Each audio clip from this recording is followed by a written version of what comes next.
இன்றைக்கி நம்ம மாங்காய் சாதம் எப்படி செய்கிறது பார்க்கலாம். வாங்க வீடியோக்குள்ளே போகலாம். ஒரு பேனில் 3 டேபிள் ஸ்பூன் ஆயில் சேர்த்துக்கிறேன். ஆயில் சூடானதுமே 1/4 டீஸ்பூன் கடலைப்பருப்பு சேர்த்துக்கோங்க. 1/4 டேபிள் ஸ்பூன் உளுந்த பருப்பு, மல்லாட்டை சேர்த்துக்கோங்க.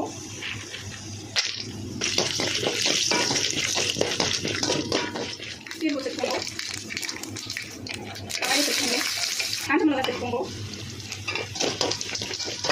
கருவேப்பிலை சேர்த்துக்கோங்க. வெங்காயம் சேர்த்துக்கோங்க. உப்பு சேர்த்துக்கோங்க. ஒரு சுடுக்கி மிளகு சேர்த்துக்கோங்க. மாங்காய் சேர்த்துக்கிறேன்.